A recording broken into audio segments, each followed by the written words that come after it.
Go. Okay. All right. By the way, beforehand, I'm gonna do an intro for you, so I don't have to get you to introduce yourself here. But I suppose just before we press record, there you're talking more so about determining some mechanisms for why the lengthened range I think he's stuff that we see in the kind of training sphere at the moment, why that's working. Um, so, what do you think at the moment? Like, what would your speculations be on why that might be working? so there's been some speculation that getting to the lengthened position, particularly in some muscles, causes more tension because you're on the descending limb of the length tension relationship. But the problem is that some muscles that we've seen grow from the lengthened position are at least speculated to not reach that descending limb.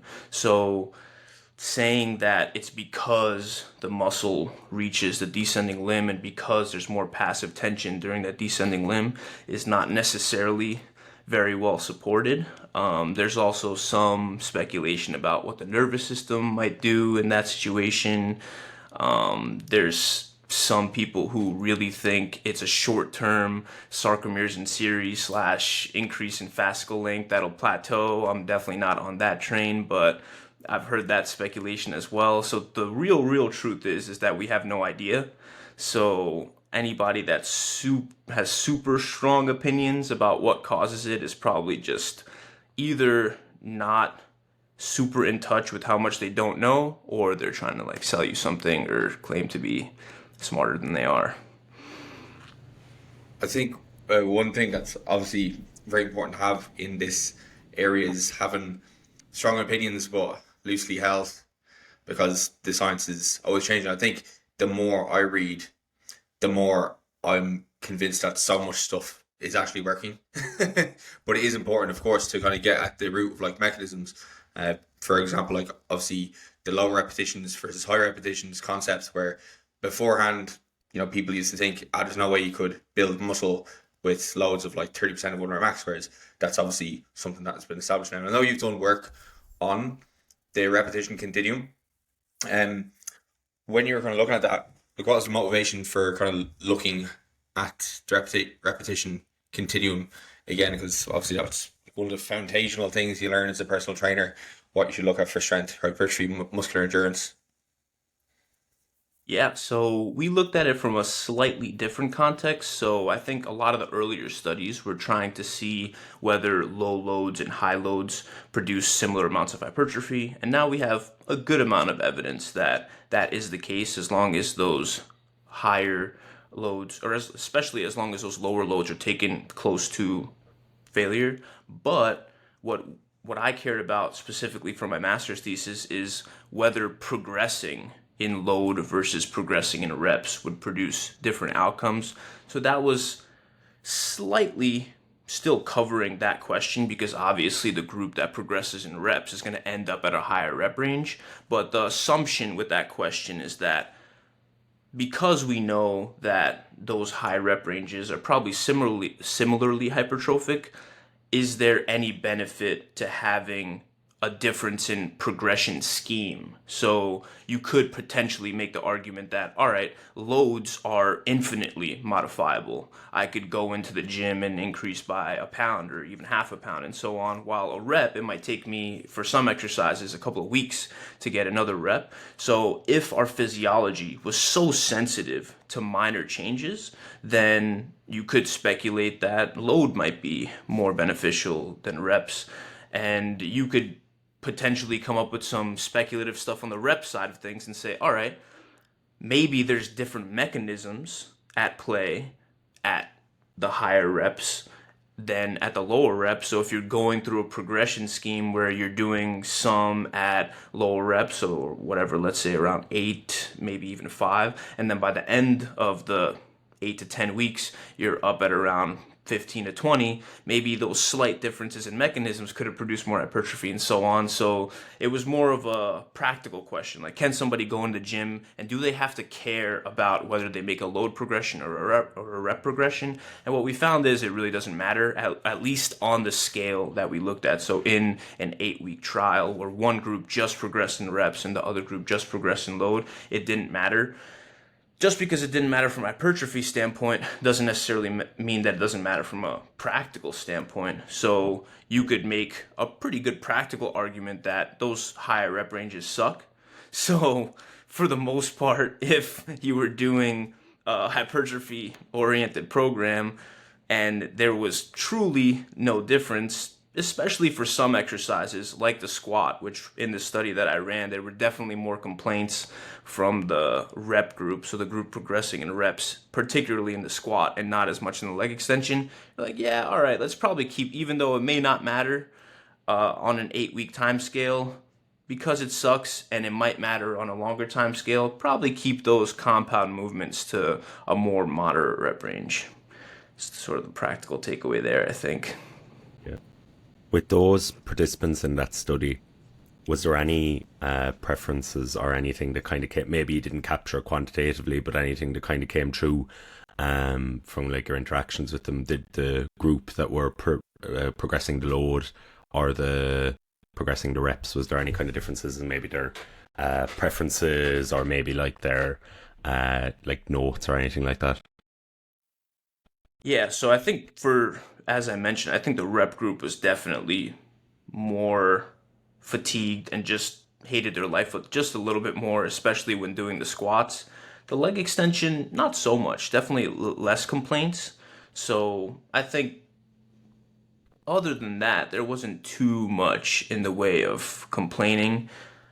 What I did notice, and this is potentially also another limitation, is that many of the people that were in the study were trained, but they weren't like absolute monsters. But we had a few who were monsters where their first set of 10 on the squat was like annihilation. 10, Yeah. like Yeah. annihilation. And Yeah. then their next set was just atrocious. You know, it would go to like 3 sometimes. So that's another consideration, that if you're taking sets to failure, which we tried to do with all the subjects, you could, especially if you're very strong, and obviously I'm speculating, but based on what I've seen with other strong individuals in my own training, when you really push it and you've really dialed in that exercise, you're gonna see a pretty significant drop on the next set, especially in compound. So maybe don't take that set to absolute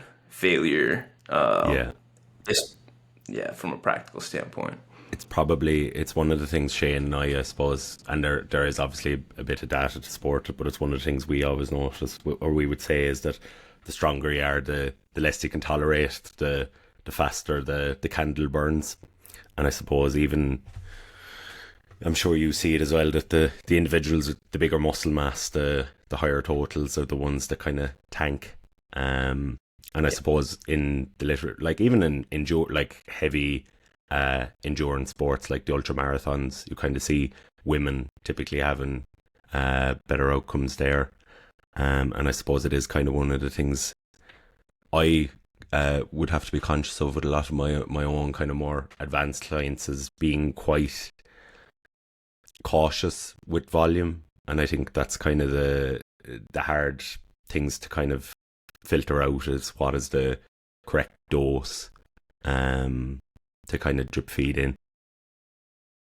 Yeah, I think for sure from a volume and also intensity standpoint, or proximity to failure standpoint, with people who are just monsters, you have to sort of dial it back. But even on the other side of the coin, I've noticed, especially with my female clients, because they can get more reps at a given higher percentage, and even like breaths. So if they take a few breaths during a set, they can get a ton more reps, while you don't really see that with like the mass monster, really fast twitchy type individuals. So potentially even holding them back from just taking a couple of breaths and doing another and doing another and doing another. Like I had one particular female client that was just an absolute freak when it came to just within set, just taking breaths and just doing an absurd amount of reps at something that was a pretty high percentage of her 1RM. So maybe even on both sides of the coin, you have to sort of watch out depending on how Yeah. motivated the individual is. Yeah. And it's that kind of, I Sure. suppose, in a trade, like they probably make a really good or a really bad participant in that sense, because they're able to push themselves that little bit further versus and I see it myself as well, even with the older adults, is that anyone that kind of has a bit of experience with training hard, they have that subjective anchor, and they're able to push beyond what's uncomfortable into nearing cardiac arrest.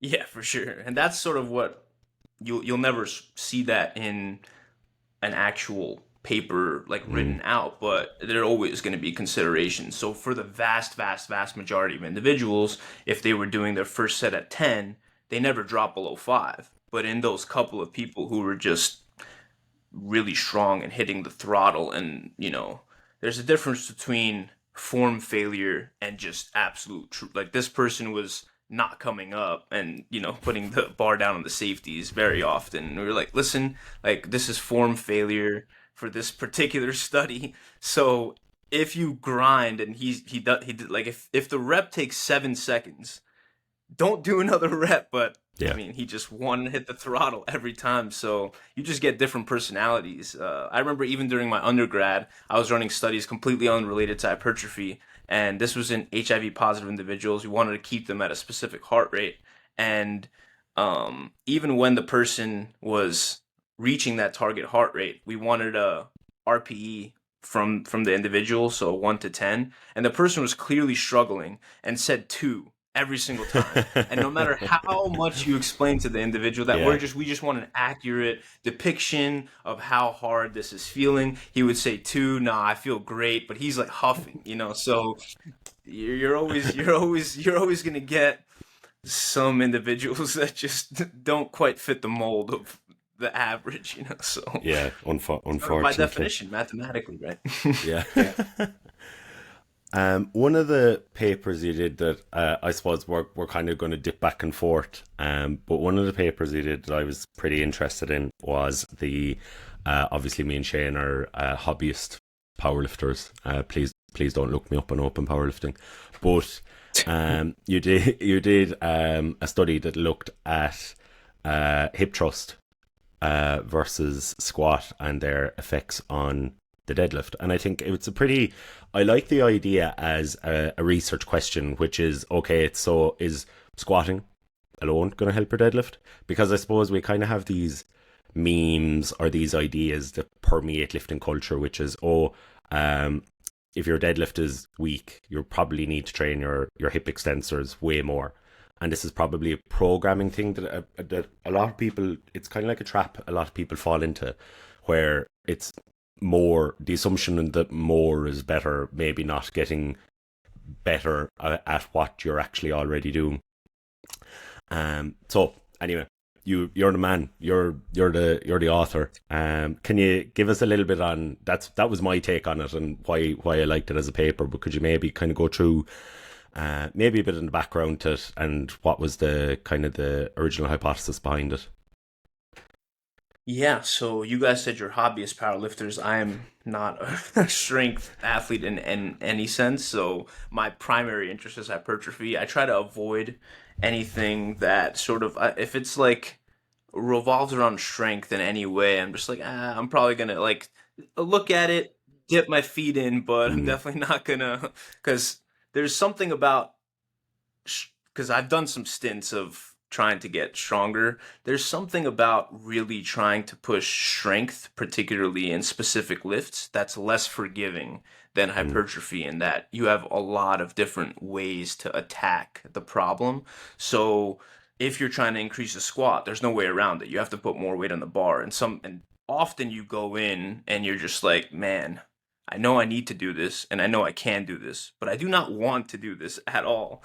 And from a hypertrophy standpoint, I'm just less. I'm able to go in more stoic into sessions and really just do the work consistently over time, as opposed to just like fearing for whether I'm gonna get a rep and so on. So maybe I'm a pussy, but I enjoy the monotony of going in, putting in the work, even if it's more work. I don't want to be fearful every time I step into the gym, or maybe not every time, but often when I'm trying to get loads that I've never Yeah, touched before. So just a 100%. preface before I say anything about strength and put my foot in my mouth, I'm definitely not the strength guy, but yeah. So the original impetus for the study was a replication of a different study that ended up being essentially completely fabricated. So we wanted to run the study and actually see what the outcomes were. If I was specifically trying to get at the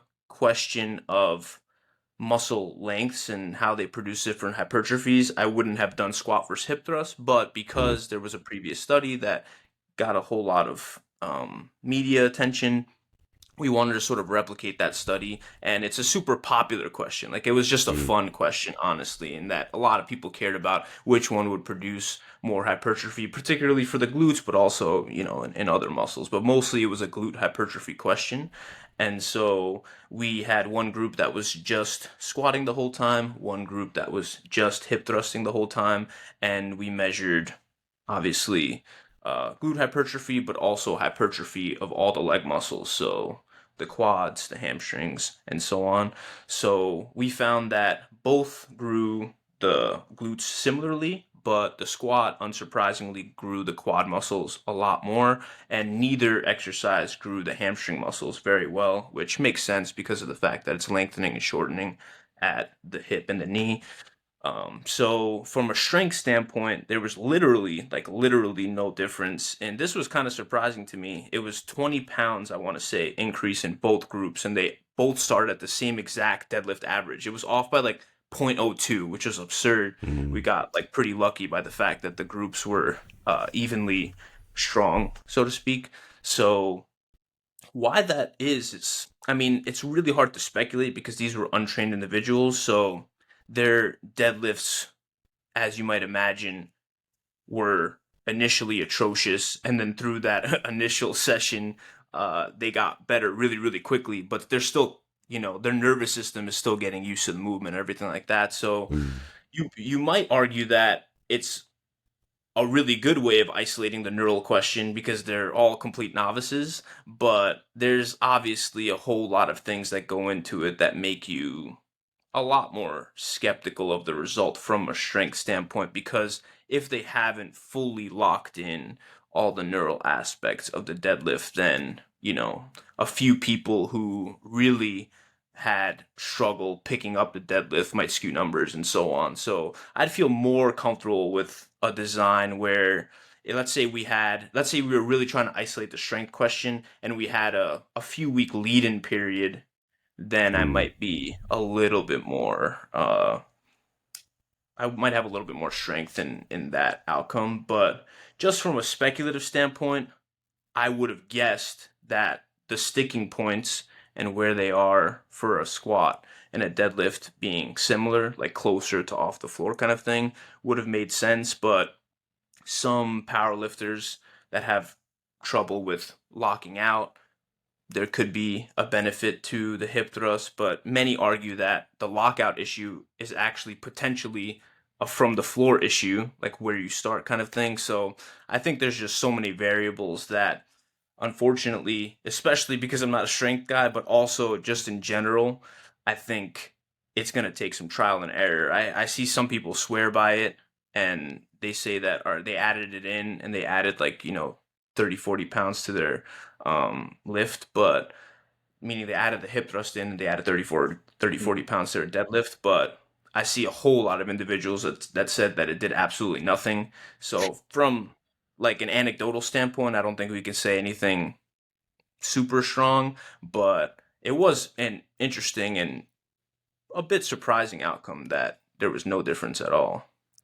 Yeah, I think you said something there even where some individuals will swear by it, and then other people say they got no difference at all. And even if we were to think about that, maybe a bit, I suppose, a bit deeper into it, like there are probably a high amount of individuals that have weak hip extensors, and it's like, oh, just start training your hip extensors and your deadlift gets better. And you have other people, and it's like, maybe your hip extensors were not the point where you break it down. And you said something which is fairly true there, which is for maybe some people the start position is maybe where the breakdown is coming from. And I suppose from a research perspective, that's where the n equals 1 becomes extremely hard for a researcher to take on board. Because I was even thinking about this in terms of study design recently, because like do these accessory movements really help our powerlifts? You would nearly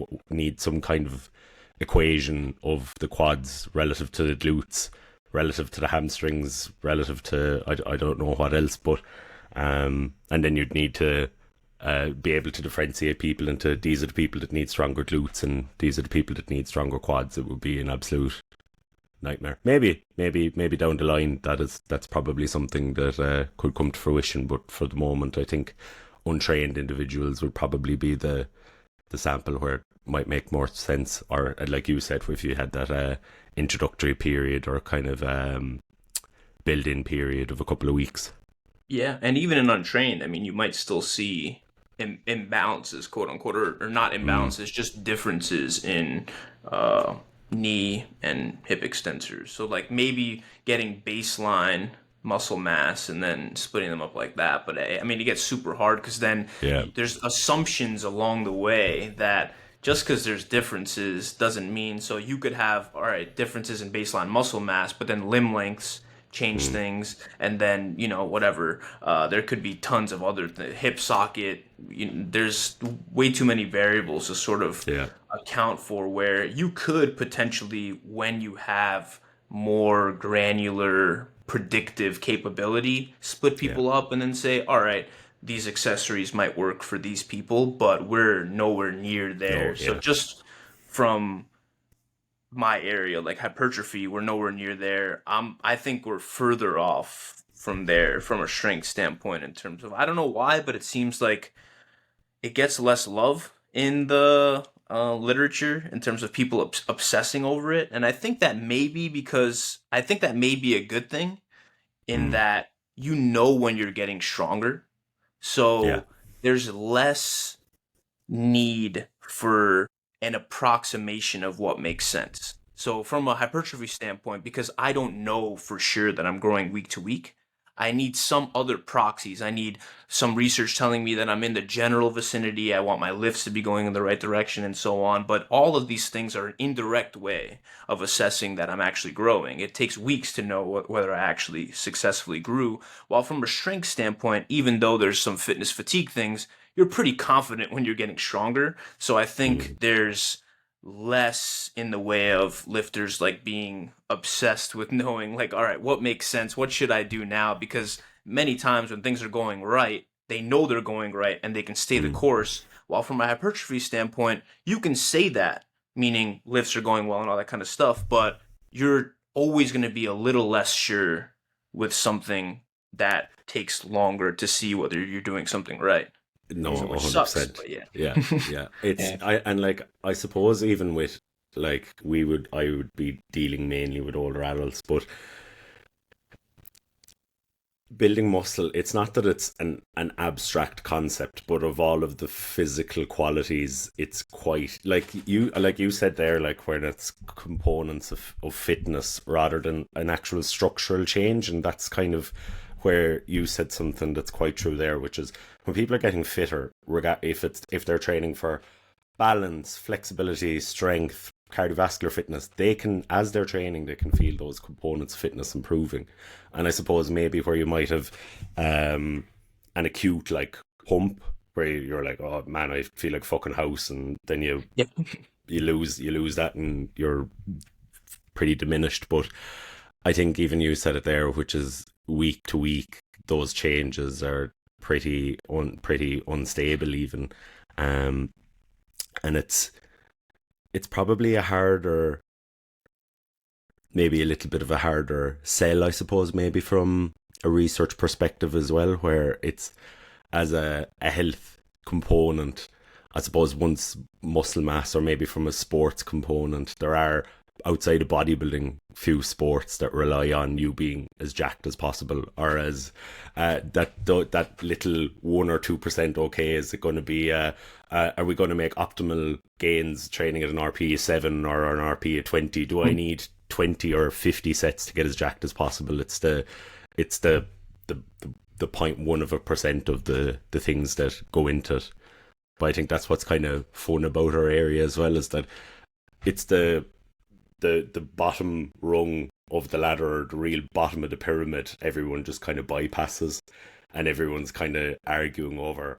Even we started it about like this really minute mechanistic type of hypertrophy that may or may not be happening.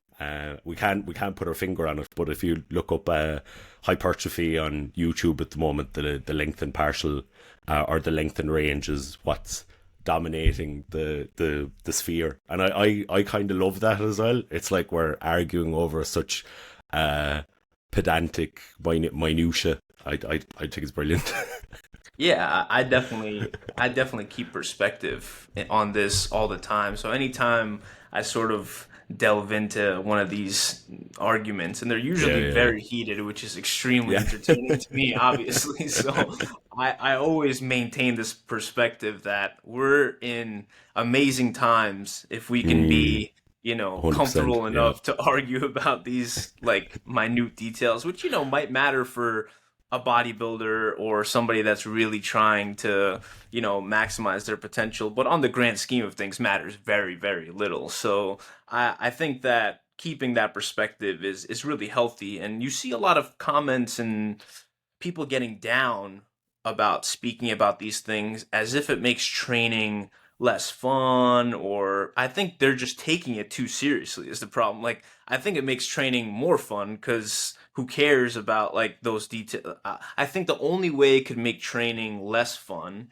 is if you take it so seriously that you think it's going to matter a whole lot if you get things wrong. But when you realize that, and I think all of us in the space will readily admit that a lot of it is minutia, then you kind of have more confidence going into training and have more fun with it, because you realize that there's a lot of roads that lead to Rome.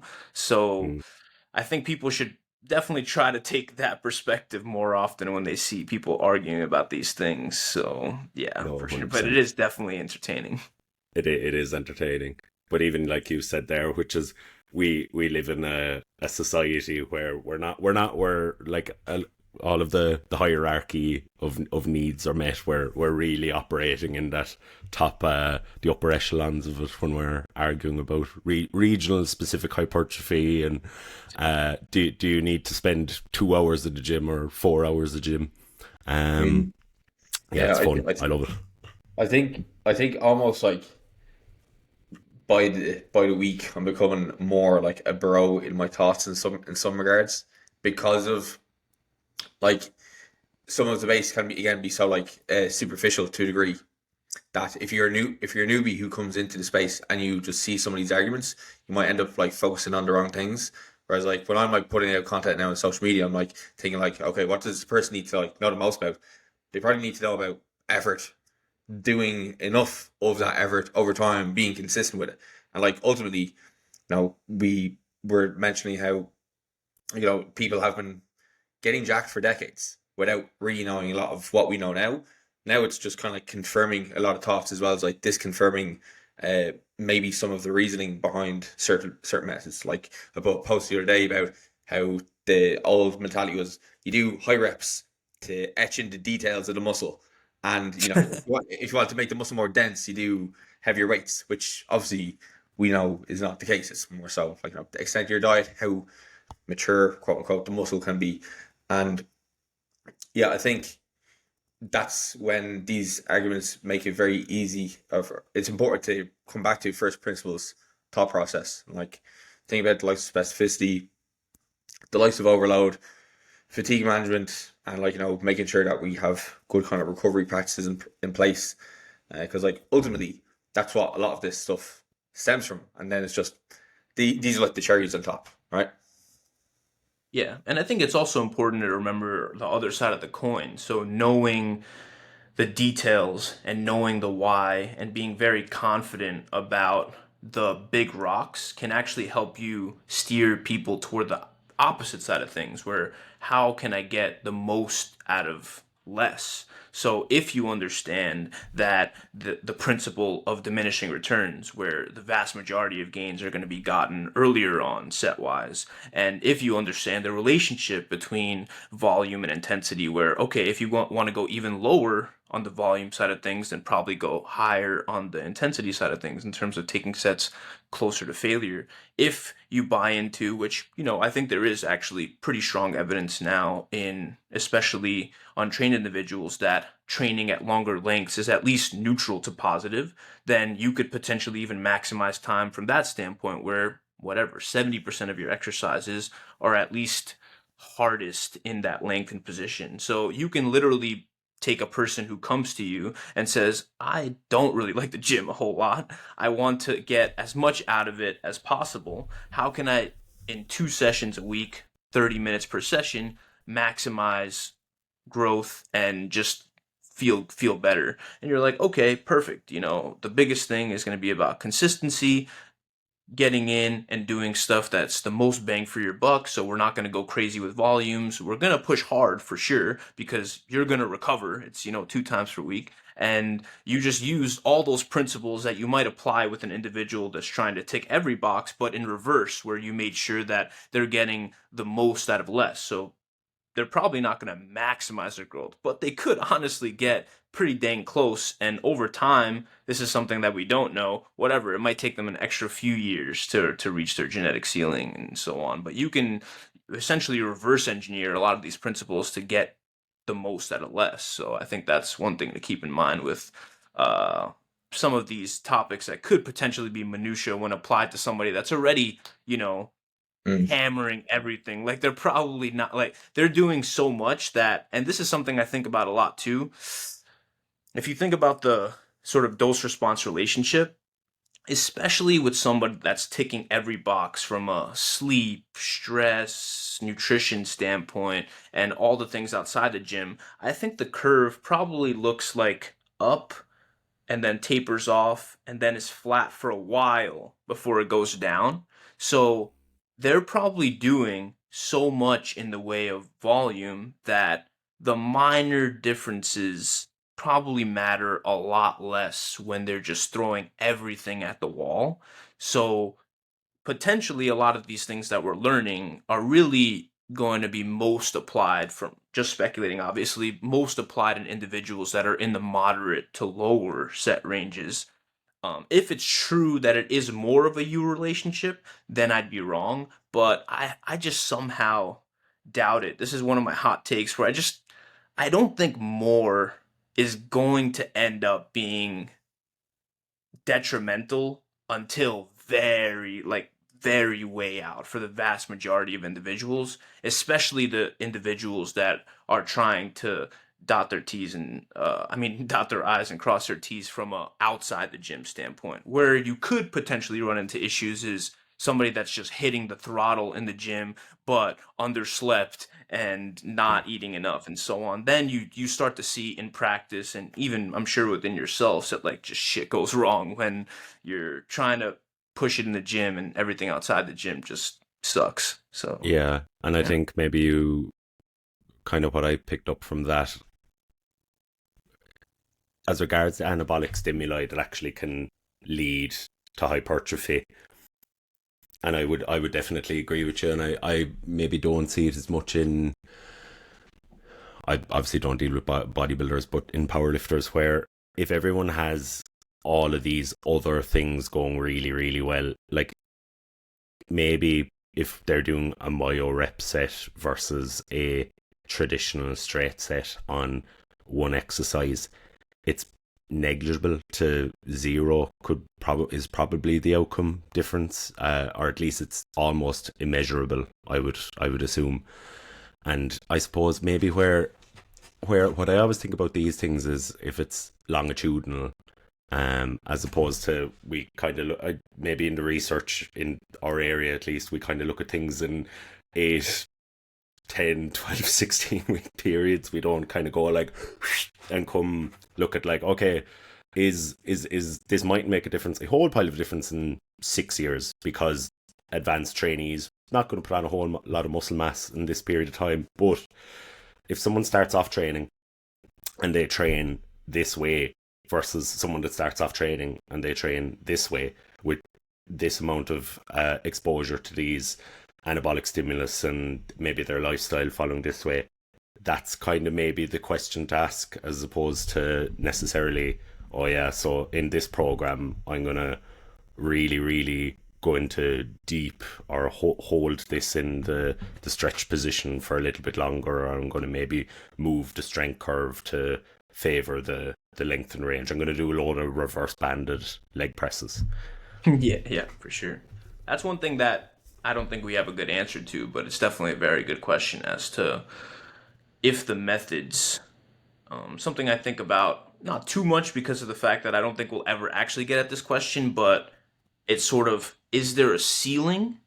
And are we able to push that ceiling up with these methods, or reach our genetic ceiling faster? So there's two ceilings essentially that I'm referring to. One is a genetic ceiling of muscle mass overall, and whether that exists, or is there a time in which if we push each session to be more anabolic, we'll end up at a greater outcome or a more jacked outcome. So that's a question that I don't think we'll probably ever really have an answer to, because I don't think that there's any design that would ever lend itself to that.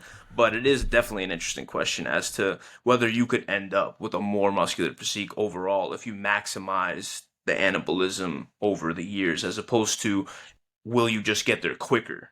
So will an individual potentially get to their genetic max at 10 years with better training, or are they going to actually be more jacked at that 10-year mark? Is a question that I doubt we'll really have an answer to ever. No, but the assumption is that we will, because I think people, I hope that is the answer, because then we're potentially obsessing over, and this would be really entertaining to me, even though like people think I take this super seriously, even though, I study it, but that would be endlessly entertaining if we just like obsessed over something that like truly didn't matter. But I think I think luckily we won't have an answer to that, so we can keep on obsessing over it. But it's I do think that there's from a just completely speculating, I think a lot of the time when you consider these variables, usually you have enough of a variation where I would be surprised if it didn't matter at all. In that, I think the people who are considering these things usually end up at a bunch of junctures where having options is, I think, a useful thing, even if like necessarily they're whatever, like who cares if they're optimal or not. I'm definitely a sort of variation advocate, where a lot of people sort of like poo-poo it and things like that. But I think even from a psychological standpoint, I would be really surprised if individuals that had more tools in their toolkit for when plateaus happen, even from a psychological standpoint, don't end up with better outcomes. Just because if you end up being a nihilist, which, like, oh, I'm just going to grow the same amount regardless of what I do, I think those people, it sort of ends up being a self-fulfilling prophecy. So I'm definitely in the camp where if I had to say, I think you would end up with a better outcome, if not only from a psychological standpoint, where we take all these things while we're trying to sort of optimize for all the variables, it gives us more tools, and those tools will sort of help us troubleshoot at those plateaus. That's why I'm also an advocate of, if things are going well, don't change things, because you don't really have an idea of what would be, a better, like people constantly make the argument that like, oh, if things are going well, they could always be going better. I'm not taking that risk for myself or the vast majority of individuals, because I don't know if it's going to be worse, and things are going fine now. Like, let's stay the course. So I think it's definitely an interesting question, and I definitely don't know the answer whether we're increasing that ceiling, but having the tools I think is useful to people, if not from just a Yeah. psychologist. Yeah. And even, I think, even as regards, like you're saying there, and it's one of the things I have found really hard with clients when they are progressing is, and me and Shane say to each other quite a lot, is you're nearly like, it's like painting a picture or a canvas. It's like when's the last brush stroke in a program, do you know, this kind of way, and making adjustments. And it's quite, I have found it quite hard with dealing with like more advanced clients, or like rather than with beginners, because you kind of, even as a coach, you nearly need to feel, I don't know, is it an insecurity? Do I need validation? Do I? but it's, yeah, feel useful, but you kind of need to let people marinate and things. And I think you kind of said something there that made me think about a conversation I was having with someone recently, and we were kind of talking about progression and the way it kind of just comes in waves.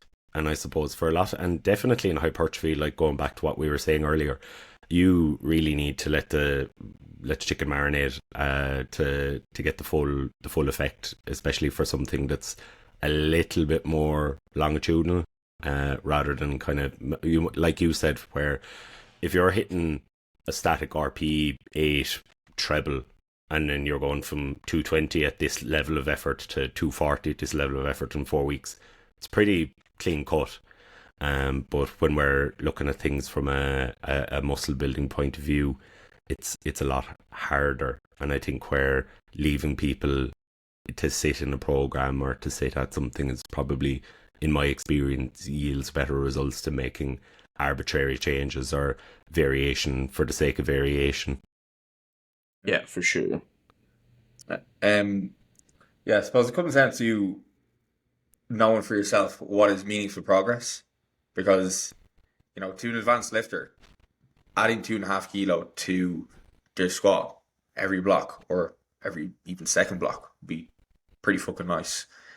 But then when it comes to like muscle growth, because it's difficult enough to measure like in research settings, but then as you have just Joe Blogs there trying to like measure his arms, if he's using like an inch centimeter or an inch tape, right?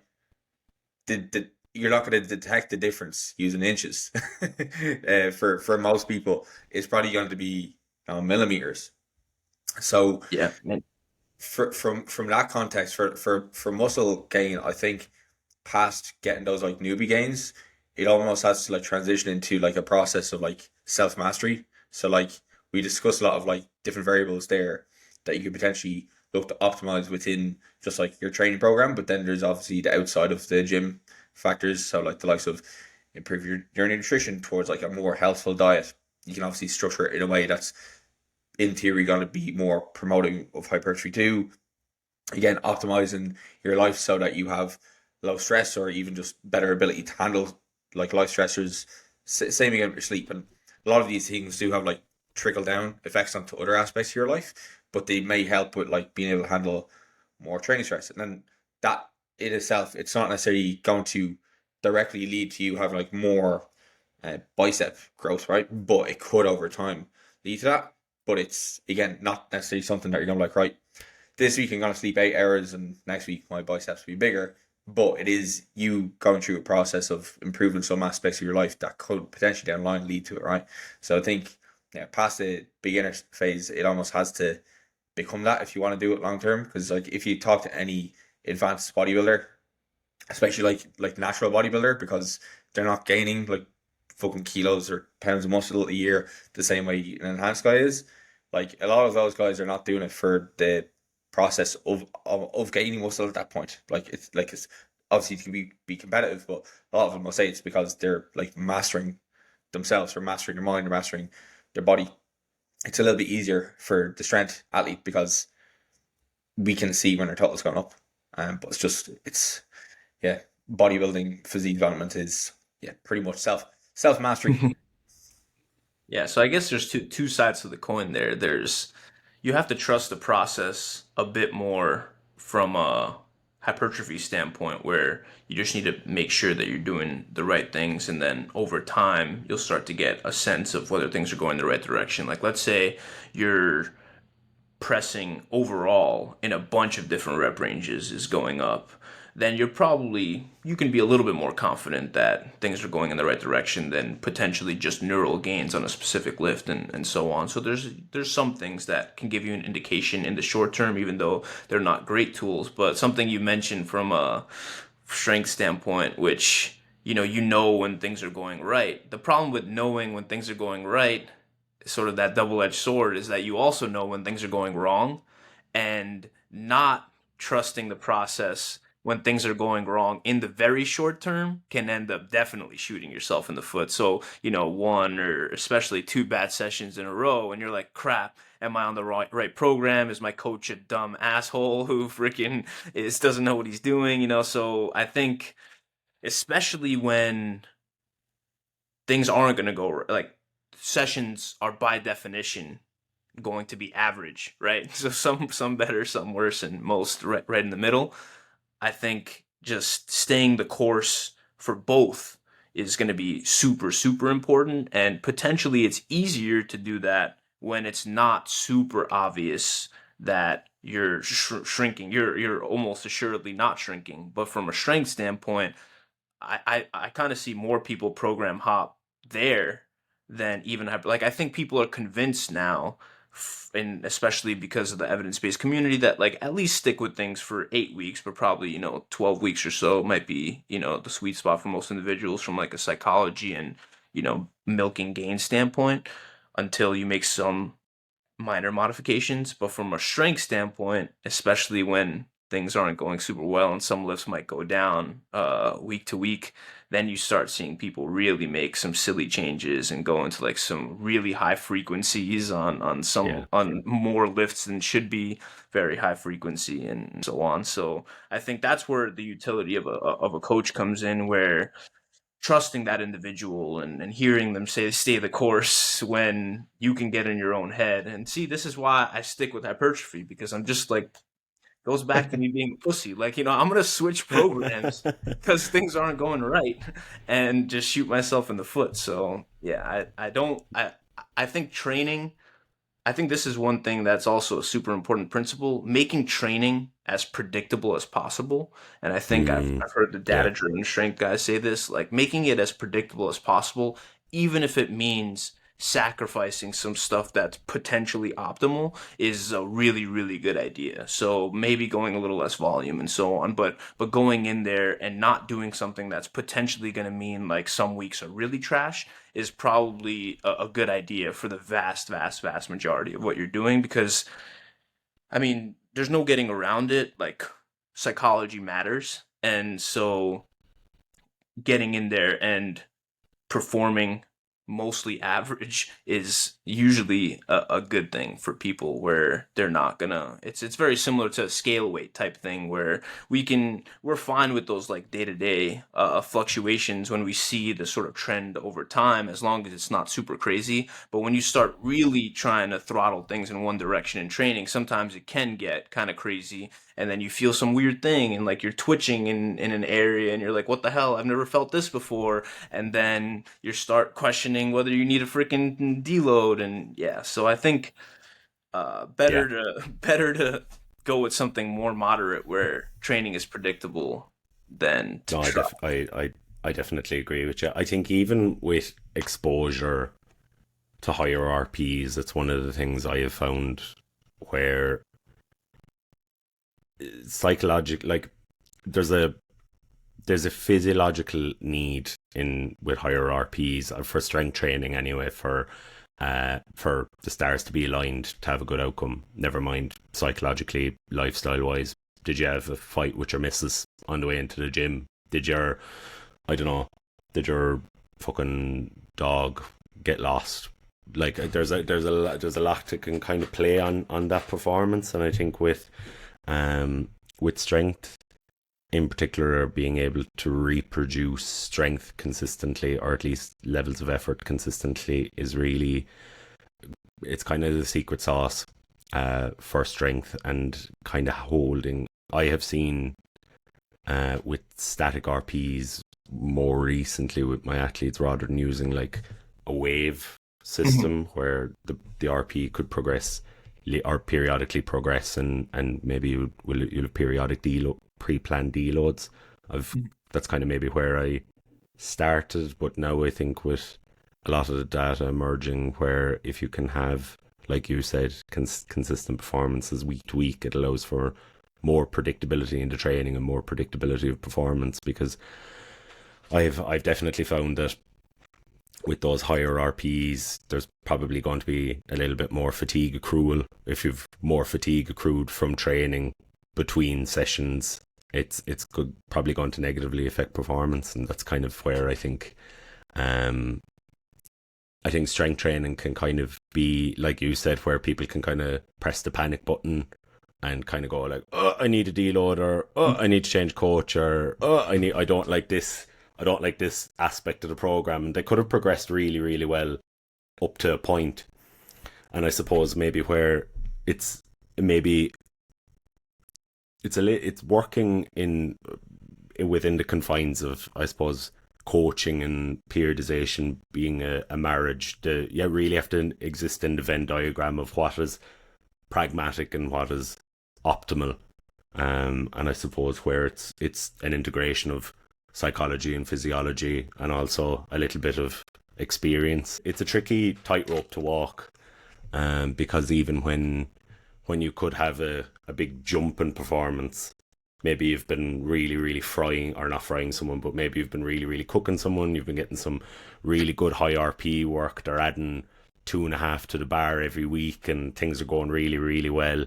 And then you just get this huge fatigue drop off out of nowhere, or like no other markers for it, and then all of a sudden the lifter is kind of like panicking. Yeah, and sure. That's, I suppose, yeah. You guys auto-regulate that for strength work in terms of, let's say they're feeling good in a session. Are they pushing on the throttle on those sessions and then pulling back when they feel less good, or is there a more static situation? Like, what does that look like for you guys? For me, I would probably lean towards strike while the iron is hot. I think I would definitely say to my athletes, when you have a chance to put some weight on the bar, you're probably over time. Like you said there, your net average training session is going to be bang average. You're going to be, I was training, it was fine, nothing great. And then you're going to have really, really bad sessions, like you said, where you're going to have to pull back. You're going to walk out of there maybe a bit dissatisfied. But I think as a coach, you probably are doing your athletes a little bit of a disservice by pulling them back into situations where they feel good. And I would definitely say to any of the guys or girls that I'm coaching that on the day, if things are feeling good, if the juices are flowing and the bar is feeling light, lob it on. I don't know, Shane, are you kind of in the same headspace there? Yeah, I think my default would be to like progress as you should be progressing, unless the day is like an outlier. Like there'd be some days where I go into the gym and even just an empty bar in my hands would feel heavy. That's very, very rare. But a lot of times we go into the gym and we have days where we're not feeling up for it, and then we warm up and we can have a great session. And again, that'd be kind of what I'd push my clients towards, is like, unless the bar is feeling unusually heavy, like when you're warming up, like assume that you're going to be able to add a little bit of weight to the bar. I think depending on the client as well, it's going to come into the client psychology and like how used they are to pushing themselves. Like I'd probably prefer somebody to be the type that's probably pushing themselves when they shouldn't be pushing themselves, versus the person who is going to offset in a situation where they'll find almost any reason to undertrain. Because it is harder to teach hard work, especially in like an online coaching scenario, because you don't have control over the person in that situation. But I think using auto-regulation it's a fantastic tool when it's applied appropriately. But I think Now, again, it can be one of those things that takes it a while for people to actually regain the training IQ to be able to use it effectively. I think you probably need to go through a bit of a phase where you're just used to adding weight to the bar almost every single session and getting to the point where you feel yourself like quote unquote break before you're actually able to get used to what I should feel like when, okay, maybe I actually do need to take a 5% load reduction from the previous week, or maybe need to repeat the load from last week. Yeah, basically, and I think you guys both made separate but really important points in that. One, when sort of strike when the iron is hot, and two, depending on the psychology of the individual and how long they've been training, you might want to do things slightly differently in that. If the person's not someone who can really push the throttle when necessary, maybe even throw out RPE, just say, all right, I want you to put this much extra on the bar week to week, but start conservatively. And then when things stop going well, then we'll take a look at things and maybe start, fresh. Keep on. I mean, I've seen people make progress just by doing that. Like go up until you can't go up anymore, recycle back down, go up until you can't go anymore, and then throw in some days where you feel really good and go up by a whole lot. And I mean, people have made tons of progress just by doing that. And I find that to be especially true in individuals who don't really want to push that hard each session, or even think too much about like what they're doing in terms of, oh, what was that set RPE. They get frustrated with the process of trying to think about all those extra variables. So I think even from a hypertrophy programming standpoint, I definitely have tons of people who just getting them to think a lot about their RIR is cumbersome. So just having them have more conservative progressions where they're going to reach those high or low RIRs in this case just naturally, because of the fact that they're putting more and more pretty quickly and starting relatively conservatively, probably close to 3-year RIR. So that's where people are sort of like arguing over like what's the best progression. And sometimes it's just based on the individual. Because you have wiggle room, you'll prescribe, slightly differently. I think from a strength standpoint, it's kind of interesting where it might matter a little bit more, and I'd love to have your take on this. I think you, Lauren, said that strike while the iron is hot, and I don't know about Shane in terms of, I think you said keep the RPEs the same, but I think you're not going to grow that much more muscle within a session from a hypertrophy standpoint. But feeling a heavier weight could potentially matter a lot from both a psychology standpoint and potentially from just a performance standpoint. So if you're feeling really good, and let's say you were supposed to be at an RPE 8, but you're feeling really, really good, and you think that you can get a number that you've never felt before, but that's going to be an RPE 9 instead. Is that something that you'd advocate for? And this is just my curiosity, because most of my clients are hypertrophy related. I do have some strength, but they're not like competitive powerlifters, so I'm not like super, super worried about them absolutely getting to their highest numbers. But yeah, what are your thoughts on that? I would honestly say the difference between an RP8 and an RP9 for the vast majority of trainees is almost arbitrary. I think where that's, I know that sounds a bit of a cop out, but the reason we use RP and we don't just max out on every training session is we hope we're making educated guess that we can mitigate fatigue intra-session and inter-session. That's what it is. It's not that we probably know from most of the literature on strength building that kind of training at higher intensities and being able to tolerate higher intensities is probably going to yield more force production qualities. I think even from a psychological point of view, if you can train hard more often, and if your training clients can train hard more often, they'll probably benefit psychologically from that. They'll have a subjective anchor of, okay, I'm going to do something that's really, really hard now. This is the headspace I need to go into, or this is what it's going to feel like. But also, I suppose, so that's kind of the double-edged sword, I think. And I think where building lifters that want to do more and building athletes that want to do more, and they're like, oh yeah, I feel good, I'm gonna take the plunge, I'm gonna, like, I've a guy, he's pretty new into powerlifting. He's did his first competition a year ago. so he had a bit of a knee injury, we rehabbed him out of it. And this guy using RP with him at the moment is almost pointless with the progression he's making. I've never you're talking about outliers, like this is an outlier, a complete outlier. So he came back from the knee injury and he was squatting like 130 for threes, and they were pretty hard. And 8 weeks later he did a 250 treble at an RP like 6.5, if even a 7.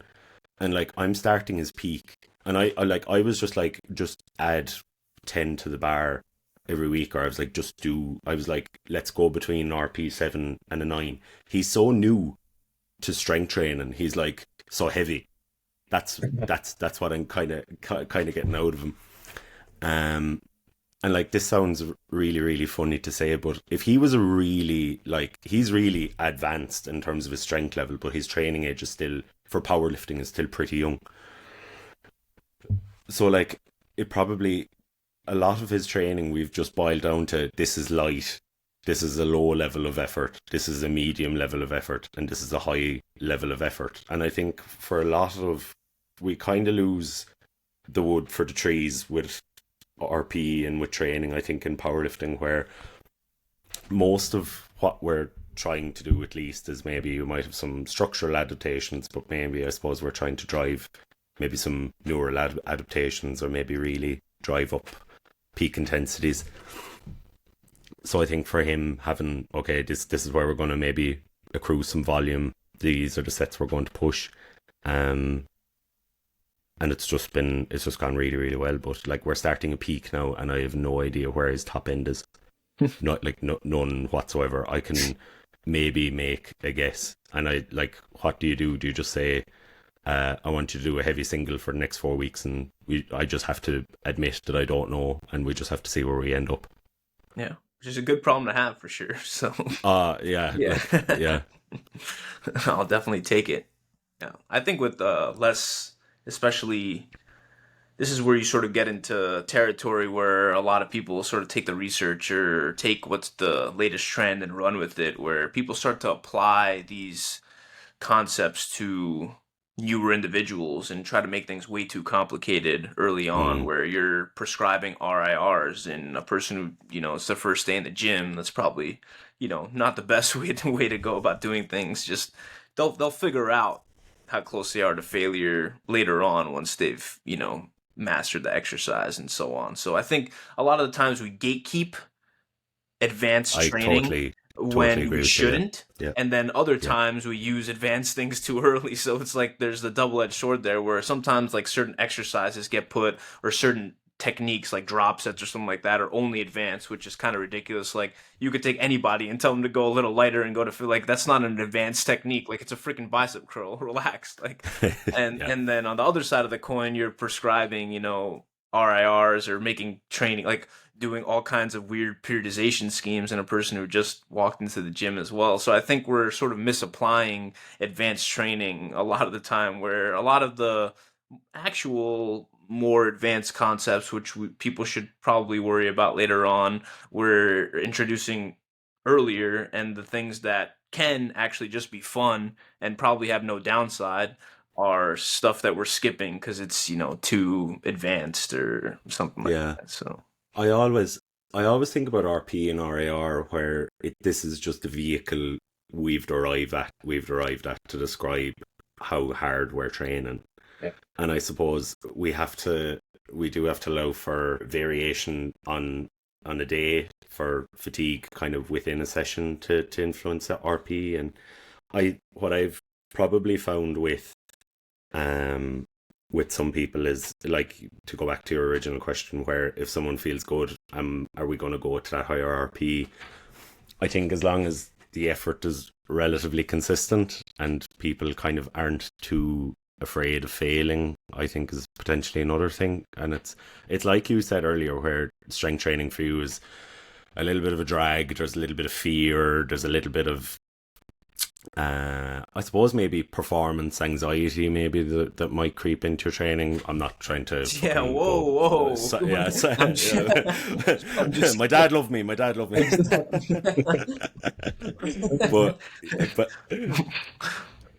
I feel like But this yeah, turned like into a therapy session for me real yeah. quick now. But like it's like you said, it turns into a bit of gatekeeping with things. It's like, well, did you have 1 or 2 reps? And then Yeah. I find it funny when people will give out and they're like, how can RPE go up in halves? And it's like, you're just changing the scale by a decimal. Like why are you crying? Like how much effort do you think you were given with that load? I think I gave about 85%. Oh yeah, great, okay. So Yeah. we're going to minimize that down to an 8.5. I think with powerlifting, RAR, or maybe RPE, I think RPE is maybe a lot more applicable to singles, because especially with stronger individuals, I kind of find they can tell you a little bit better the level of effort that they gave, or that the load required them to give, I suppose, is maybe the more correct way of putting it. But Which makes oh, sense, obviously, from just a logical standpoint. So let's say you have whatever 500 on the bar, and you do a single, and you try to use RIR, which is like a single number of how many reps. You could have an RIR of 0 at 500 and 505 and 510 and 515. But from an yeah, RPE standpoint, there'll be different RPEs, because you could get all of those, but the 500 might be whatever, a 9.5, while the 515 might be a 10. So I think RPEs are definitely more applicable to strength training in general, just because there's that more sensitivity where it just felt a little harder. While from a hypertrophy standpoint, the reason why I tend to use RIR a little more is because we found that it doesn't matter a whole lot, that sensitivity, and because we don't care as much about the weight on the bar, you can sort of make things a little bit simpler, but honestly, it doesn't matter that much. So you could easily use RPEs in the hypertrophy context and get everything out of it. But I think, yeah. especially in strength, I think it's useful as a coach to know how the difference in sensitivity between that, 8.5 or a 9, especially at the singles, where somebody gets something that if they say a 10, then they're pretty damn close to actual Yeah. their actual max, versus a 9. Oh, we can, potentially push it a little bit. Yeah. Yeah, and I suppose even now that we're talking about it, I have another lifter. She was pretty close to the Irish team qualifying standard total at her last competition. I think she was like 10 kilos off. She had a little bit of an injury, so we kind of played around with different variations, maybe that weren't kind of bringing on symptoms, or weren't bringing on pain. But now she's saying she's pain free, she's good to go. I am kind of prescribing loads where I'm like, for her the goal is hitting this qualifying total, and there is kind of an element of kind of, you have to take off the gloves and be like, if this is the number you want to hit and you're really bought into it, we have to set out stepping stones for you to get there. And I think regardless of if you use intensity or RPE, if there's numbers to be hit on the day, and if they're a little bit over, okay, it was supposed to be 290 at a 7, but it was an 8.5. Are you able to maybe come back out of it and maybe see what factors contributed to that performance being unpredictable, like you said earlier? Because that's what we are essentially trying to do in powerlifting. Like, I think with RP or whatever, is to at least manage the predictability of performance, that we do get somewhat linear or a slow rise rather than these peaks and troughs in performance. Yeah, that's interesting. And also, it's interesting that, like, when you have a specific number in mind, it's probably a little bit easier to try to, like, traverse what's going on. From a hypertrophy standpoint, I think the goal is a little bit less to try to sort of manage things up to a specific number, and more try to manage the stimulus per set and within a session. So something that I've been thinking about with a lot of the studies that are comparing different RIRs is that they're a comparison, but they're a monolith. And so in that, all sets versus no sets to failure. So all sets with RPE or whatever, RIR1 or RIR2 versus all sets at 0, where if you're trying to get the most out of each set, then potentially having a staggered. So first set be a little bit further away from failure, and then last set of a specific exercise be closer to failure might make more sense for trying to squeeze out all of the juice in terms of actually getting the most out of from a hypertrophy stimulus standpoint. But it might be the opposite for strength, in that you might start with the highest intensity set and then do back off sets. So yeah, definitely different context, and something that I would definitely want to see studied. So one cool study, even within subject, you could probably have like one arm do one thing, one arm do the other, or obviously leg two is one group do, so it could be two groups and then 4 arms or 4 legs. One group do going down in RIR, so starting with 3, 2, 1, or 2, 1, 0, and then the other group do the opposite and go essentially hardest set first and then easiest set last, and then the other group could be like whatever the same, so 0, 0, 0, 2, 2, 2, RIR. I'd be really interested, particularly in I think a lot of the time it's sort of like a proof of concept, where if you go the reverse direction, right, where you do your hardest, like we were talking about, you do your hardest set first, and I think that it's very obvious, and this sort of goes back to the like strength, knowing your numbers thing, where if you just absolutely trash yourself on the first set, it's probably not going to be the best for strength. I mean, you know that because you're putting a lot less weight on the bar. So, I mean, it's just fairly obvious.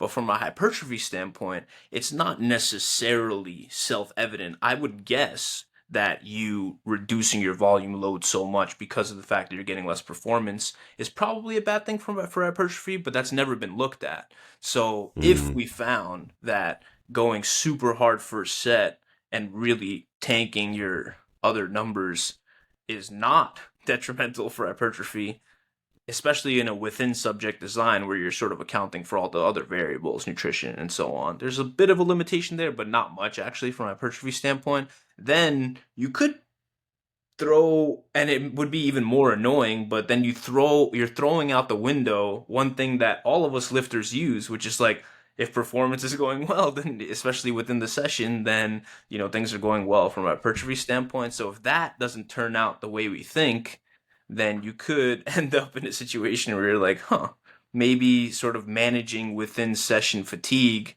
is not as important as we thought. I would be surprised, and then I wouldn't really know even what the practical implications of that would be from a within session standpoint, but it would definitely mean that you could lean in either direction, which would be a cool finding. Yeah, I suppose from my, like, I'm not a hypertrophy researcher, but I suppose maybe from my understanding of it, is there the potential implication where if you reduce the ability to go up to those higher loads and have more mechanical tension, where that within session fatigue is there. And I suppose that's kind of would be my approach maybe to hypertrophy, where you kind of, like you said earlier, you kind of do necessarily want to avoid tanking the whole session in one set that's going to obliterate you, because subsequent sets and subsequent performances, if you are going to be continuously over time operating at less than you're able to handle less loads, I would imagine from what I understand of hypertrophy that you will probably see less kind of overall gains or jackness towards the end of your block. Yeah, exactly. Yeah. The thought is from just a physiology standpoint, because you're sort of looking at slightly different things with strength and hypertrophy, is that if you accept the premise, and this is relatively well accepted, that as you get closer and closer to failure, you're innervating those higher threshold motor units, those type 2 fibers, which are more prone to growth.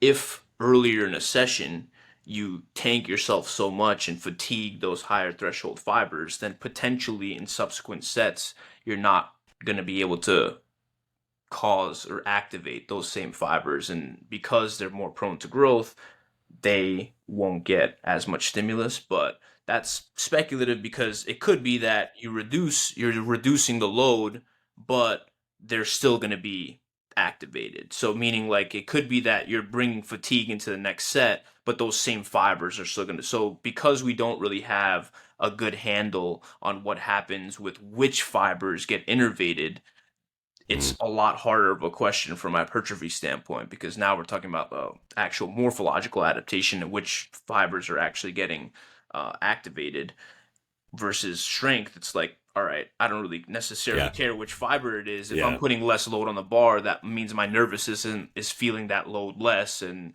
that almost assuredly is going to create a situation where I'm not getting more practice at those loads, which almost assuredly means good things from a strength standpoint. So yeah, this goes back to sort of, I think that's a overarching theme for this conversation, where depending on which adaptation you're going for, your affinity to know what's going on is not the same, and sometimes it makes things Mm. harder and sometimes it makes things easier. So it's definitely Yeah. a give and take there. Yeah. Yeah. I think even with where you said earlier, the toolbox, the understanding of it, I think Shane and I would probably say, as a coach, having that toolbox available to you. And I suppose a lot of people will disregard needing to know physiology or needing to know mechanisms or a lot of these things, and they'll go like, I'm not into science, or I'm not into whatever. But I think if you have a grasp on, and it's one of the, like, I have a lot of like kids and teenagers that I coach, and I always like encourage them. I'm like, get stuck into it, because the better you understand what's going on underneath the hood, the better you'll be able to troubleshoot your own training. Like, okay, I'm supposed to be doing this back exercise. My back is lagging. I'm looking a bit flat from the back, and it's like, okay, yeah, we know we're trying to build some tissue back there, but maybe you're feeling a bit shit.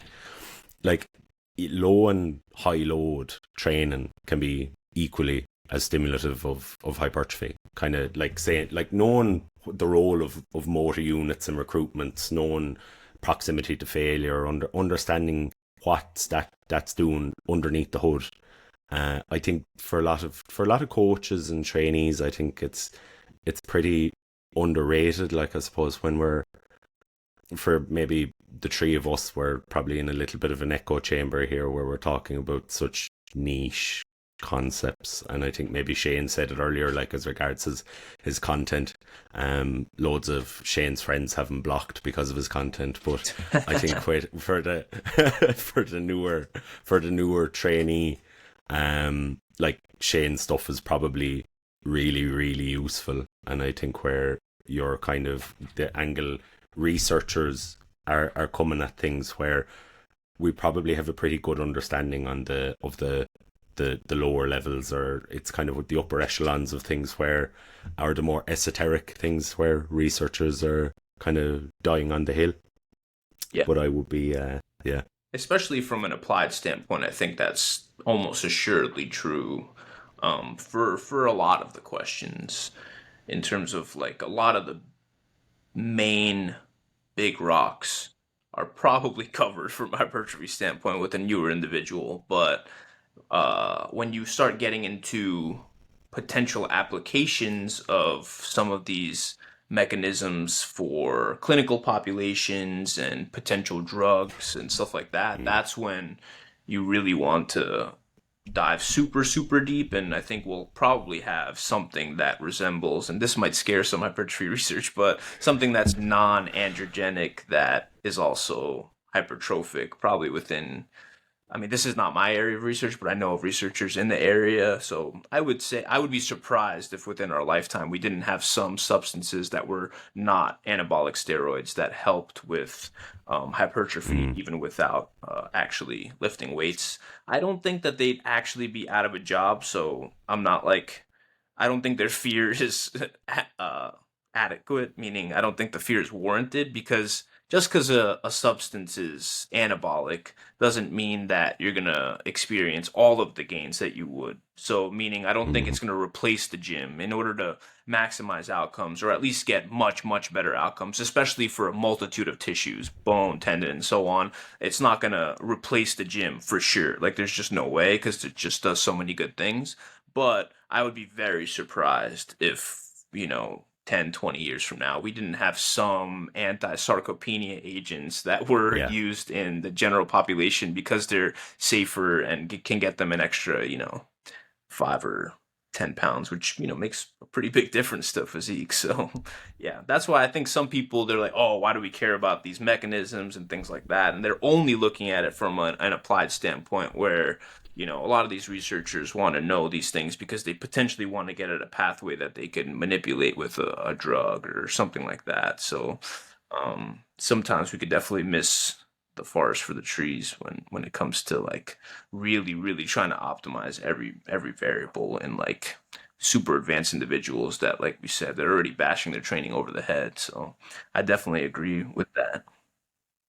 I I think also it applies to not only like the advanced trainee, but there's going to be people who applied the like just shut up and lift like message from like the bros, and like they didn't get as good results as the more genetically blessed people. So here's all of these other variables which you can now optimize and get more out of. Like I think that's what a lot of the people who would shout that kind of mentality on Instagram like do miss, is that yeah, if you could just do a row, a deadlift, and a pull up and get absurdly jacked, like maybe you're the outlier, because you do see people who are like that, and unfortunately, that's like not the majority of us, and a lot of the majority of us do need to maybe optimize other variables. Maybe we need to optimize outside of the gym circumstances too. So like that's again just like one of the major benefits of the scientific like process of investigating all these like bodybuilding methods and hypertrophy methods over the course of like the last couple of decades. Yeah. And I think also just realizing the echo chamber that we're in and how much people can actually benefit from literally the simple stuff. So, from a bodybuilding standpoint, if you ask the average gym goer what a press grows, they'll probably just say chest tricep, but they won't realize that the long head of the tricep doesn't actually get worked very well in a press. So because of the fact that it crosses both joints, same is true for the squat. So the squat isn't going to hit the hamstring and the rectus femoris very well at all because of the fact that they cross both joints. So they're doing opposite actions. So literally just telling somebody that, all right, if you're going to do pressing, have at it. It's super good for hypertrophy. Just make sure you get some isolation work in, and you could have changed. That person could have bought into fives, and like all you need to do is pressing and stuff like that, and following people who just shut up and lift type people, where they could have literally just done a couple of hours of just basic research and saw that just these minor things that we found in research can actually make a big difference to their physique if they get that in order early on. So, and that's just one example. There's tons of other examples which, like in the fitness community, repeating this is almost like, oh, you'll get comments where like, we already know this crap. Like, why do you keep saying this? Well, the 500 people that are going to be exposed to that same thing that didn't know this are now going to start, including isolation work for their hamstring because it's kind of important. And so I think repeating the message can sometimes feel weird because we like aren't excited by it personally because we've known it for a while, but we sort of need to think back to when we started, how much we didn't know and how much we would have benefited from just honestly like a few extra nuggets of knowledge. Yeah. Yeah, like I think just to go back on what I mentioned there in regards to like the row and the pull up, because I actually did make a post that I haven't put up yet, just saying that that's pretty much back training like broken down and in a couple of movements. But I think like it's important for a lot of those people to like start off at like the basics. Like you start off with a small list of options, and then like you overturn those rocks, and then as those rocks have like kind of you've gotten everything you can out of them, then you go on to the next thing, right? So it's kind of going through this like process over time of getting the most out of like the least, like, because ultimately you can't start off with like all the variables and then just be like overwhelmed, which again is probably something that like new people come across like content online and get. What was I going to say there as well towards the end of what you're mentioning? drawing a fucking blank here.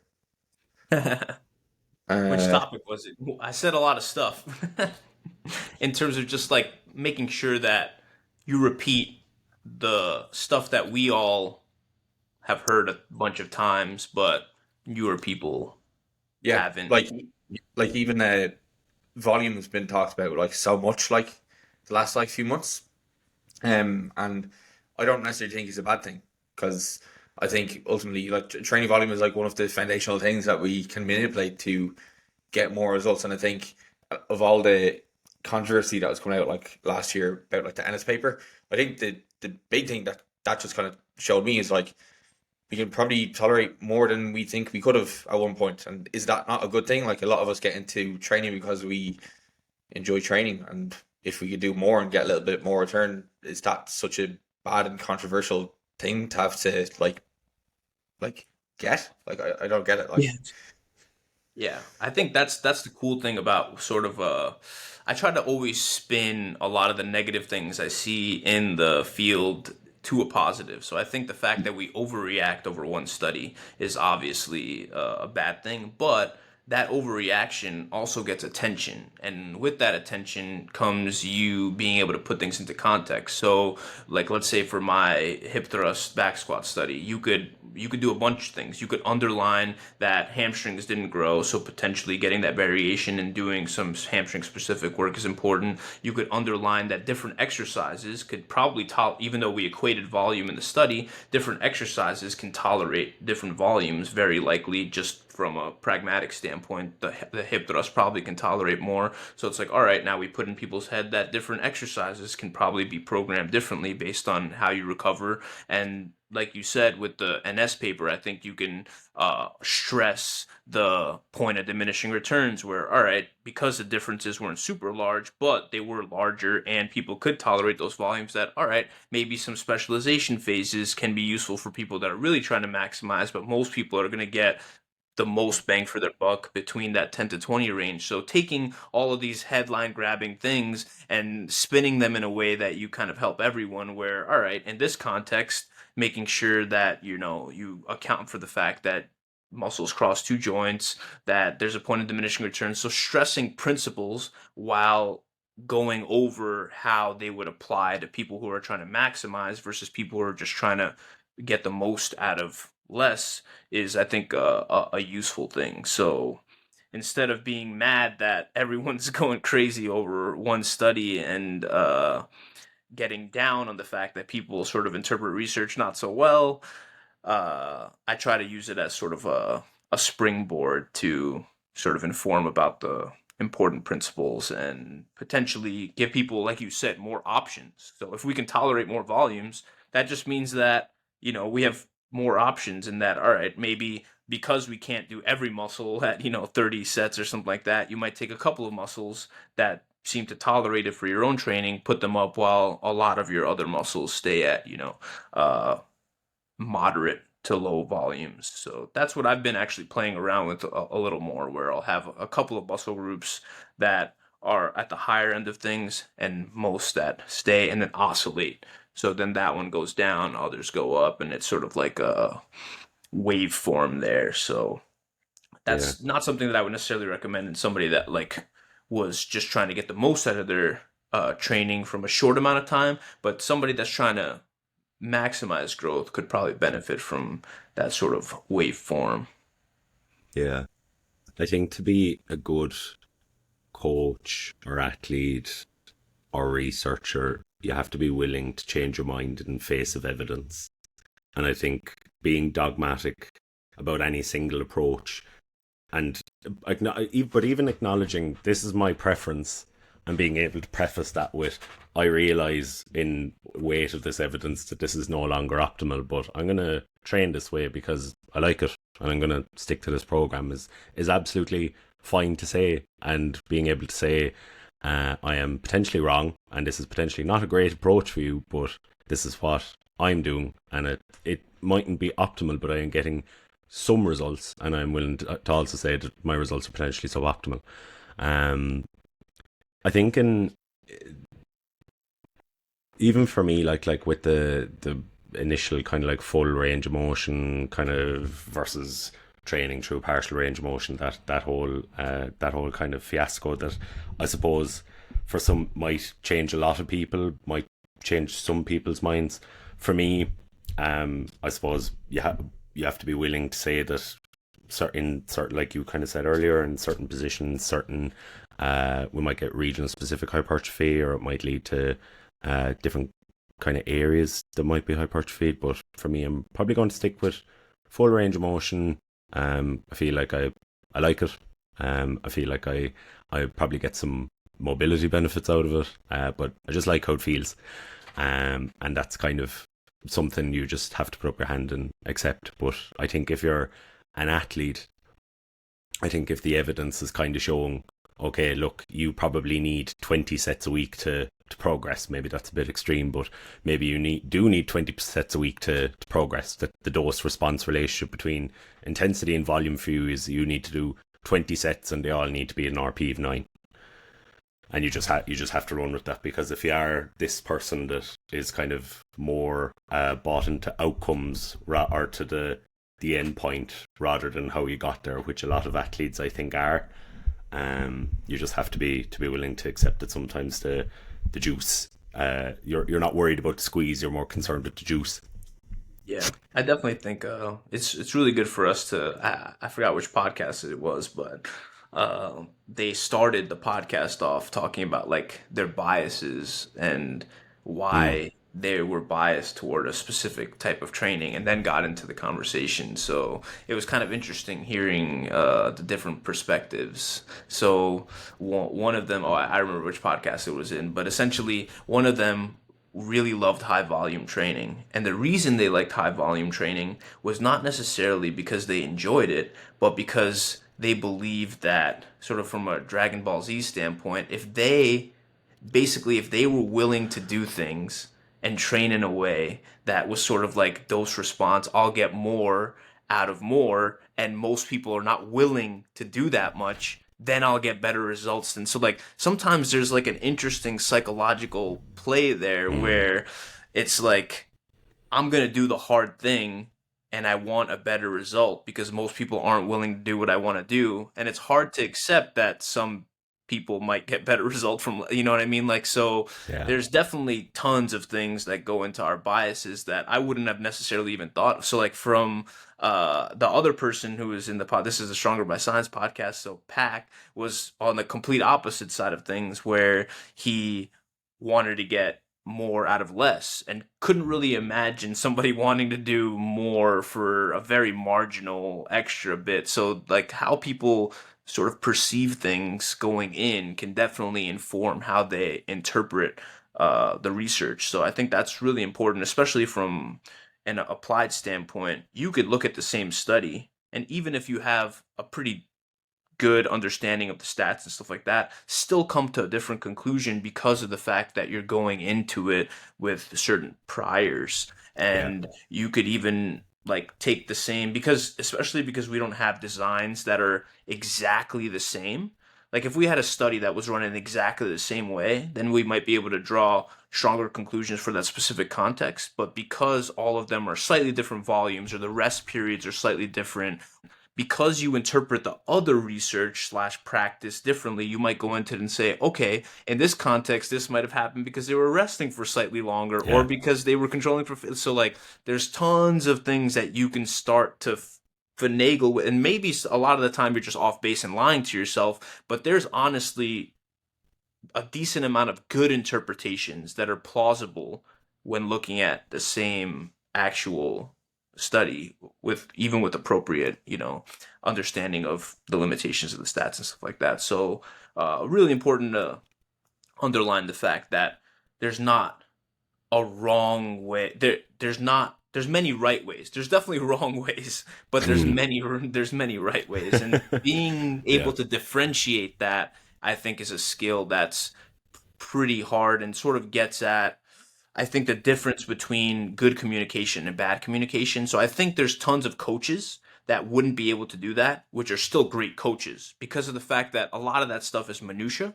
But when trying to communicate these concepts when you don't understand the limitations and the priors that you're coming in with and what other priors could affect this and those relationships, it could end up in a place where people are just end up throwing food at it's like a food fight where nobody really knows what's going on, and how to actually get to a point where people do know what's going on is actually a really uphill battle, which I'm trying to get Mm. at solving, at least on the hypertrophy side of things. Uh, but it's definitely difficult because there's so many Yeah. inputs, and if you can't distill them while keeping the essence of the actual complications and why there's limitations, tons of people are going to tune out before you get to your conclusion. So it's going to be, I think it's going to be hard. I think if one of the things I find extremely frustrating when, oh, no, I say extremely frustrating, that's hyperbole, but Yeah. I would probably say when you're hearing two people having a back and forth and they can't even agree on terms or definitions, I find that like from a I suppose it's maybe not as pervasive in the hypertrophy literature, but I know in other areas when you're kind of watching I love going down like a Twitter rabbit hole on some abstract topic, and like you don't realize that like our area is like really really small. Like you go into health and social sciences, and there's like actual civil wars going on within their within their fields, but yeah, it is probably one of the things I kind of, you don't laugh at, like, but you kind of, when there is within an area that it's the big rocks, like you said earlier, people can't even agree on those. So when you do whittle it down to kind of interpretation of a single study or maybe a couple of set of studies, and you're arguing over methods and rest periods and how you can actually take that data on, I suppose, when that's what I find quite hard to listen to, because in some people then you kind of have to ask, is it done out of bad faith, or is it just done because your biases are so strong that you can't acknowledge them and maybe maneuver around them to take other sources of information on board? Yeah, I think that's definitely super common, and an important point with definitions. Like that's honestly one of the most prevailing things. Even so, you say it's not as common in that hypertrophy sphere, but it's pretty common. So even like Yeah, failure e- is a big yeah, so one. yeah, I mean even Yeah, like yeah, people yeah, freaking argue about what failure even means. So that's like yeah, sometimes they're coming at it from a bias standpoint, many times they're coming at it from like a, actual uh wanting to clarify things standpoint. But for practical purposes, if you define failure a specific way in a study, let's say volitional failure, then you're getting at an ecological question. You're getting yeah. at a question of, if you take an average gym goer and tell them to take a set to where they believe that their form is going to break down on the next rep, this is the outcome. So regardless of whether you believe that one failure is supposed to be, better than the other and so on, that's what an average gym goer is going to do. If you actually go, and I think that's totally fine, it's the difference between internal versus external validity. If you want to keep high internal validity in the study and take all sets to, let's say, concentric failure, then you could actually be asking a different question that wouldn't apply to the Mm. actual real world, where everyone's not going to take every single set to actual concentric failure. So realizing that you actually lose out on a little bit in one context, or actually in both contexts, is I think important, and that goes for tons of other, like there. I don't know if you've seen this because you're not in the hypertrophy sphere, but there's an argument about now a model of how hypertrophy occurs. It's called the effective reps model. Okay. Um, Oh yeah. where, yeah, so it's just like Mm. people can't Yeah. even get Mm. down what the model is even trying to say because the goalpost is moving so much. It started with the last 5 reps, and then many times it ends up being each rep is equally effective, and then it's like, oh no, but depending on what you do in one set, it could affect the effective reps, and then it's not the last 5 anymore, and then you don't have enough knowledge of the intricacies of how one set affects the next set from a physiology standpoint, which is what we were talking about sort of in the beginning. So you end up in the same place as hard sets. So like you're not getting anything out of the model that you wouldn't have already gotten from hard sets. So like why are we arguing about a model which is not predictive in any capacity over what the standard is? So yeah, I mean that one probably frustrates me the most. So yeah. Come here, we appreciate you having on or coming on to so much, especially on a Saturday evening. I'm sure you've plenty to be doing and loads of papers to be writing. Do you want to let people know where they can find you outside of maybe, like, I'm sure if they Google you, they'll find you in loads of places, but maybe where you're most active and kind of stuff you put out? Yeah, so most active would be, I'm going to start a YouTube series soon, but all of the shorts that I put on Instagram are also on YouTube. So the Instagram is at Daniel Plotkin, and I want to say the YouTube is Daniel Plotkin 1, but I don't, just type in Daniel Plotkin YouTube, and I'm sure the shorts will come up. So I plan to put out a series on hypertrophy. So starting with essentially like a course type thing where it starts with, why science, and then what is volume, and then gets into more of the nitty gritty stuff while keeping, practicality in mind. So yeah, those two places, Instagram, YouTube, Daniel Plotkin, and that's where I'll be most active. So hope to see you there. And I think you have a pretty extensive research gate as well, so I think they should definitely look you up there. Yeah, thanks so much for coming on. Awesome. What were you going to say there, Shane? I was going to say I'll link all of that information in the description anyway. So, and this will be on YouTube too, so people will be able to watch it as well. Anyway, to look at your lovely face. Sweet. Unreal. Yeah, thanks so much for having me. It's a great combo. Yeah. Lovely. Thank you very much for coming on, Daniel. So if you did enjoy the podcast at home, do make sure to leave a rating and a review on the podcast platform that you're listening on. And yeah, share it in Instagram stories, give Daniel a follow the YouTube. And yeah, we'll catch you in the next one.